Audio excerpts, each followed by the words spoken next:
नमस्कार, बहुत स्वागत है आपका नेक्स्ट नाइन लाइफ में। मैं हूं आपके साथ अंकिता मिश्रा। लगातार ज्योति मौर्य का विवाद जिस तरीके से आगे बढ़ता जा रहा है और जांच जिस तरीके से और भी ज़्यादा तेज़ हो गई है, अब लगातार सबूतों की बात की जा रही है। अभी फिलहाल आलोक मौर्य ने जिन सबूतों को सामने रखा था उन सबूतों पे बात हो रही थी, लेकिन अब जांच एजेंसियों ने आगे अपनी जांच जो है वो तेज़ कर दी है।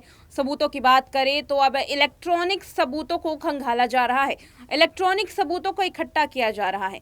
माना जाता है कि इलेक्ट्रॉनिक सबूत कभी भी झूठ नहीं बोल सकते, इसलिए अब उन सबूतों की तहकीकात की जा रही है जो इसमें मानवीय ना हो बल्कि इलेक्ट्रॉनिक हो, ताकि सबूत और भी ज़्यादा गहरे हों। अब ये सवाल उठता है कि आखिर कौन कौन से ऐसे सबूत हैं जो इलेक्ट्रॉनिक है और इन इलेक्ट्रॉनिक सबूतों के आधार पर आखिर कैसे ज्योति मौर्य की मुश्किलें बढ़ सकती हैं। देखिए ये पूरी रिपोर्ट। पति से लेकर विवाद में आई उत्तर प्रदेश की पीसीएस अधिकारी ज्योति मौर्य के खिलाफ भ्रष्टाचार के मामले में जांच तेज हो गई है। जांच कमेटी ने ज्योति और उनके पति आलोक मौर्य को बयान दर्ज कराने के लिए नोटिस भी जारी किया है। इसमें कमेटी ने आलोक को सबूतों के साथ बयान दर्ज कराने के लिए बुलाया है और साथ ही अब माना ही जा रहा है कि पहले अलग अलग और फिर साथ में बैठाकर दोनों से पूछताछ की जाएगी। जांच कमेटी ने ज्योति मौर्य के 6 अलग अलग बैंक खातों का ब्यौरा लिया है। उन पर पद पर रहते हुए भ्रष्टाचार करके अतूक संपत्ति बनाने का आरोप है।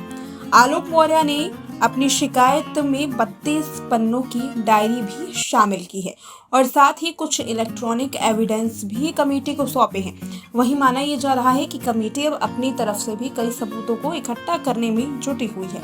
दरअसल जांच इस बिना पर तेज की गई है कि आलोक मौर्य ने कई सारे एविडेंस दिए हैं। अब जांच अधिकारी इसके साथ साथ ही ज्योति मौर्य और मनीष दुबे के खिलाफ कई और सबूत इकट्ठे कर रही है। मसलन क्या सच में इन दोनों की शादी हुई थी और लखनऊ के होटल्स में क्या सच में ये दोनों पकड़े गए थे एक साथ। ये सारे सबूत इस केस में काफी अहम पाते हैं। साथ ही पैसों की लेन देन के लिए बैंक अकाउंट की तलाशी भी की जा सकती है। तो ऐसे में अगर इलेक्ट्रॉनिक एविडेंस की बात करें तो ज्यादातर सीसीटीवी फुटेज और बैंक स्टेटमेंट का नाम सामने आ रहा है। व्हाट्सएप चैट की भी बात की जा रही है। व्हाट्सएप चैट भी एक अहम सबूत बन सकता है, लेकिन अगर सीसीटीवी फुटेज इस पूरे मामले में मिलता है तो ये यकीन हो जाएगा कि मनीष दुबे के साथ ज्योति मौर्य का असल में अफेयर था। लेकिन अभी भी क्या ज्योति मौर्य और मनीष दुबे ने एक साथ शादी कर ली थी, इसका कोई भी पुख्ता सबूत नहीं है, सिवाय इसके कि इंटरनेट पर एक तस्वीर वायरल हो रही है। इस तस्वीर में आलोक नहीं बल्कि मनीष दुबे और ज्योति एक साथ खड़े हैं और उनके गले में वरमाला है। अब ये सबूत कितना मायने रखता है कोर्ट में, ये तो आगे आने वाली बात है। लेकिन अब जांच अधिकारी ज्योति मौर्य की दूसरी शादी को लेकर के भी जांच कर रहे हैं। ऐसे में सीसीटीवी फुटेज के साथ साथ पंडित, मंदिर, इन तमाम लोगों की जरूरत होगी। मंदिर में क्या सच में इस तरीके का कार्यक्रम किया गया है, क्या कुछ इस पर पंडित का कहना है, ये तमाम गवाह ज्योति मौर्य के खिलाफ काफी अहम साबित हो सकते हैं।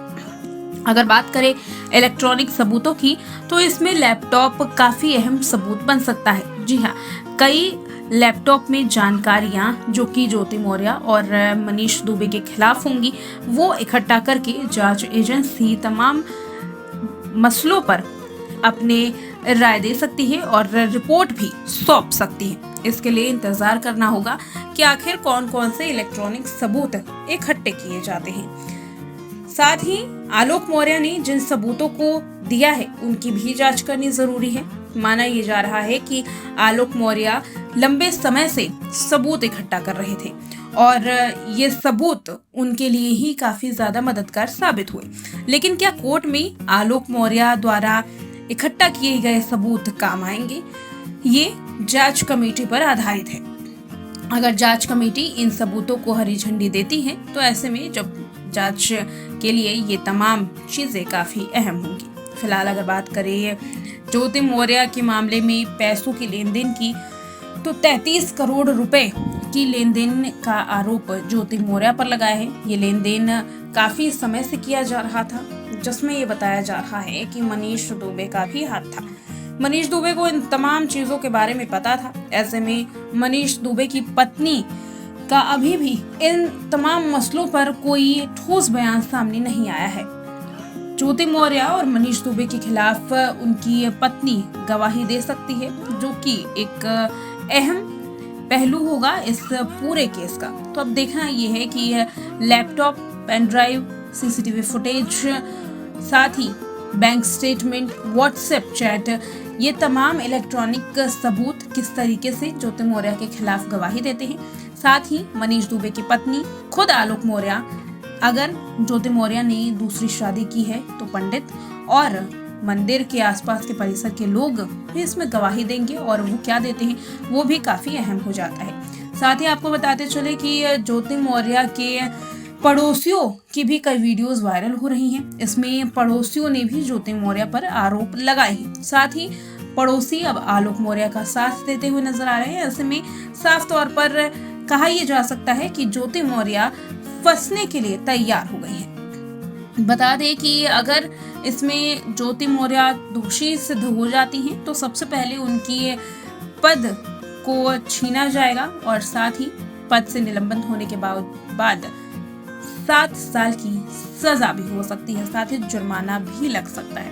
तो ऐसे में देखना ये होगा कि क्या ज्योति मौर्य इन सब चीजों के लिए तैयार है, क्योंकि हाल में रिपोर्ट ये भी सामने आई थी कि योगी का बुलडोजर चल सकता है। जी हाँ, योगी सरकार का बुलडोजर ज्योति मौर्य की अवैध संपत्तियों पर चल सकता है। अगर पिछली रिपोर्ट्स को देखा जाए तो उत्तर प्रदेश में कई अवैध संपत्तियों को कुर्क किया गया है, साथ ही बुलडोजर चलाया गया है। अगर ऐसे में ज्योति मौर्य की संपत्ति में थोड़ी भी अगर दिक्कत देखी जाती है, अगर खराबी देखी जाती है, संपत्ति क्या अवैध रूप से अर्जित की गई है, अगर इसका खुलासा होता है तो ये कहा जा सकता है कि उत्तर प्रदेश सरकार और उत्तर प्रदेश पुलिस का एक्शन एसडीएम ज्योति मौर्य की संपत्ति पर भी होगा। फिलहाल इंतजार करना है कि जांच कमेटी 15 दिन के अंदर जो रिपोर्ट सौंपने वाली है, आखिर उन रिपोर्ट्स में क्या कुछ दावे नए किए जाएंगे। तो आज के हमारे प्रोग्राम में इतना ही। फिलहाल हमें दीजिए इजाजत। देखते रहें नेक्स्ट टाइम लाइव।